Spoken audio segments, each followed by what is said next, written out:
ازيكم يا حلوين؟ عاملين ايه؟ يا رب تكونوا بخير. النهارده هنعمل مع بعض الفراخ البانيه. طبعا مفيش حد ما بيحبهاش، كلنا بنحبها كبار وصغيرين، مفيش اختلاف. النهارده هنعمل البانيه بتاعتنا بتتبيله تحفه جديده، اول مره هتشوفيها.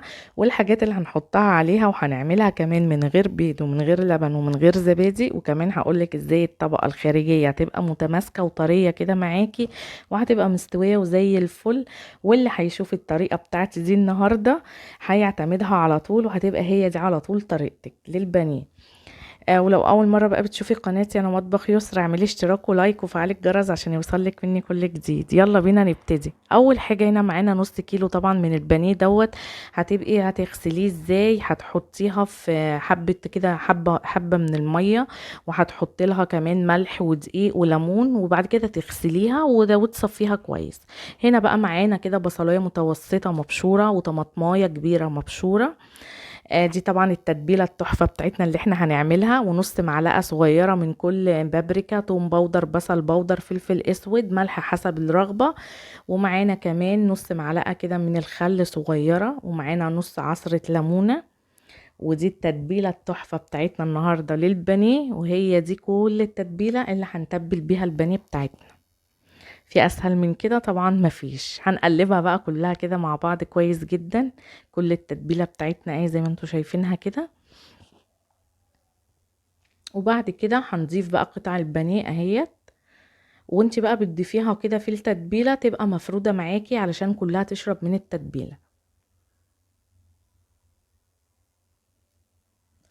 هعملها بقى كلها كده وهي زي ما انتوا شايفينها. حابة بقى تغطيها وتسيبيها شوية في التلاجة تاخد من التتبيلة، ممكن عايزاها على طول ممكن. هنا بقى كوباية ونص كده من الدقيق، عليها معلقتين كبار ونص من النشا ويبقوا مليانين، ورشة كده يعني ربع معلقة صغيرة من البابريكا، وربع معلقة صغيرة من الكركم، ورشة من الملح. ونقلبهم بقى مع بعض مع الدقيق، وناخد كده قطعة البانيه. بس اهم حاجة كده نفضي شوية كده البانيه من البصل ومن الطماطم. وهناخدها كده ونحطها بقى في الدقيق كده، وكل المكونات اللي قلنا عليها. وعشان الطبقة تبقى معاكي متماسكة، اضغطي كويس على البانيه من الناحيتين زي ما انتوا شايفينها كده اهي. هناخد بقى قطعة تانية برضو، وحاولي ان انت تنفضيها كده زي ما قلتلك من البصل والطماطم. بس كده وهتضغطي عليها. طبعا مفيش اسهل من كده، ولا ضفنا بيض ولا ضفنا زبادي ولا ضفنا لبن ولا اي حاجة. وبرضه تعتبر ايه يعني موفرة شوية برضه. وتضغطي عليها بقى كويس عشان الطبقة تبقى متماسكة معانا. وهنا هو النشا علشان طبعا ما تشربش معانا زيت ولا اي حاجة، وتبقى برضه يعني متماسكة معاكي وناشفة شوية. هنا بقى بصوا يعني كده الحتة دي كانت لسه عايزة دقيق تاني، فحطيتها بقى عشان تبقى كلها متغطية كده بالدقيق. هعمل بقى كل الكمية وهنشوفها مع بعض. بصوا دي كل كمية كده البانيه بتاعتنا خلصناها خلاص. بنفس الطريقة في طاسة بقى على النار فيها زيت، ويبقى سخن الزيت، وانزل كده بقطع البانيه.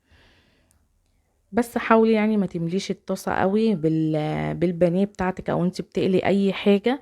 حاولي ان انت ما تحطيش كتير في الطاسة عشان ما يشربش منك زيت. بس كده هحطها بقى كده وهسويها تبقى مفرودة. وبعد كده هتاخد لون من اول وش حطيناها عليه، وبعد كده اقلبها على الناحية التانية برضو تاخد لون كده زي ما انتوا شايفينها. والنار يعني بتبقى عادية، يعني ما تخليهاش ولا عالية قوي، يعني ما تبقاش عالية قوي معاكي النار. بس كده وهبتدي بقى ان انا هطلعها زي ما انتوا شايفين كده اهي. خلاص اخدت لون معايا من الناحيتين. وهحطها بقى على المصفى على طول، مش هحطها على ورق مناديل. ما تحطيش البانيه بتاعتك على ورق مناديل عشان ما تشربش معاكي زيت. وهخلصها بقى بنفس الطريقة. وادي البانيه بتاعتنا اهي. بصوا الشكل بتاعها، الطبقة من فوق متماسكة وهنقطعها مع بعض، ومن جوه طرية جدا وجميلة، ومن بره الطبقة بتاعتها حلوة. وده الفيديو كان بتاعنا بقى النهاردة، واستنوني في فيديوهات جديدة. مع السلامة.